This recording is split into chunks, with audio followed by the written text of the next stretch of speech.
আজ চলে এলাম বড়মার কাছে। শুনেছিলাম বড়মার মন্দিরে নাকি অনেক বদল হয়েছে, সেটাই চাক্ষুষ করতে। তোমরা যারা প্রথমবার আসবে তাদের জন্য বলে রাখি, নৈহাটি স্টেশনে নেমে 1 নম্বর প্ল্যাটফর্মে আপের দিকে যদি তোমরা বেরো, তবে বেরিয়ে সোজা দেখবে একটা রাস্তা চলে গেছে। এই রাস্তা ধরে কিছুটা সোজা এগিয়ে যাবে। আমরা যখন এখানে এসে পৌঁছাই প্রায় তখন 6টা বাজে। এই রাস্তা ধরে যেতে যেতেই তোমরা দেখবে বাঁ দিকে একটা রাস্তা টার্ন নিয়েছে। এবার বাঁ দিকে ঘুরে কিছুটা তোমরা এগিয়ে যাবে। তারপরেই রাস্তাটা যেখানে শেষ হচ্ছে দেখবে ডান দিকে একটা রাস্তা চলে গেছে। সেই রাস্তা ধরে তোমরা সামনের দিকে এগিয়ে যাবে। কিছুটা এগোলেই দেখবে মায়ের মন্দির রয়েছে একদম রাস্তার উপরে। স্টেশন থেকে সব মিলিয়ে প্রায় 5 থেকে 7 মিনিট মতো তোমাদের লাগবে পায়ে হেঁটে। এছাড়াও তোমরা স্টেশনের সামনে থেকে অটো, টোটো, রিক্সা সব কিছুই তোমরা পেয়ে যাবে। মায়ের মন্দিরের সামনে এসে দেখলাম সত্যিই অনেক পরিবর্তন হয়েছে আগের থেকে। সামনে মায়ের বিভিন্ন ছবি দিয়ে সুন্দরভাবে সাজানো হয়েছে মন্দিরটি।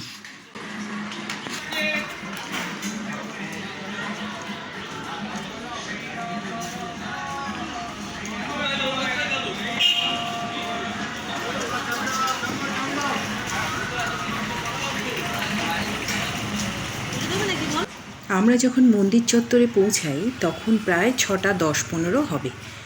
আমরা পুজোর ডালা কিনে নিয়ে লাইনে দাঁড়িয়ে পড়ি। মন্দিরের সামনে দেখো অনেকে মানত করে চেলি বা ছোট যে ওড়না পাওয়া যায় না, সেইগুলো কিন্তু বেঁধে দিয়েছে। অনেকে বেশ দাগাও বেঁধে দিয়েছে।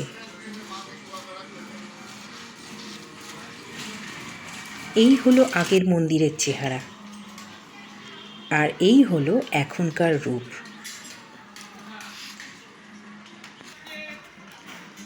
আমরা লাইনে দাঁড়িয়ে পড়েছি, আর দেখবে মন্দিরের আশেপাশে প্রচুর তোমরা ডালার দোকান দেখতে পাবে।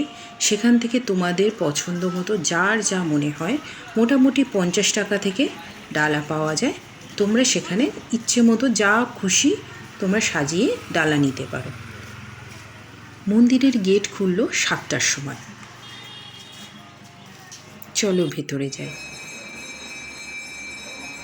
মূল গর্ভগৃহে ঢোকার মুখেই সবার হাতে কিন্তু ফুল দেয়া হচ্ছে, আর পর পর লাইন করে সবাইকে দাঁড় করানো হচ্ছে। এতে সবটা কিন্তু সুশৃঙ্খলভাবে আর একসাথে তোমরা পুজো দিতে পারছো।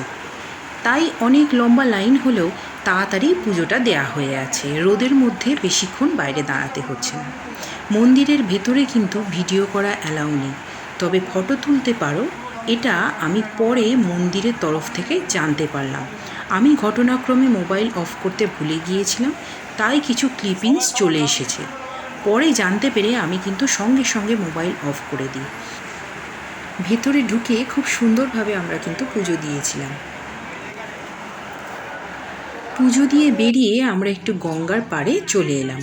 এখানেই কিন্তু কালী পুজোর পর বড়মার যে মাটির মূর্তি তৈরি হয়, সেই মূর্তি বিসর্জন দেওয়া হয়।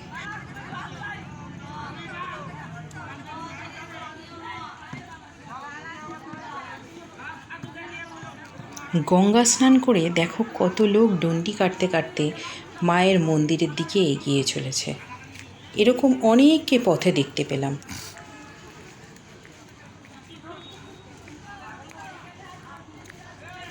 তোমরা যারা চুঁচুড়ার দিক থেকে আসছো তারা কিন্তু এই ফেরি পার করে তোমরা এই মন্দিরে এসে পৌঁছাতে পারো।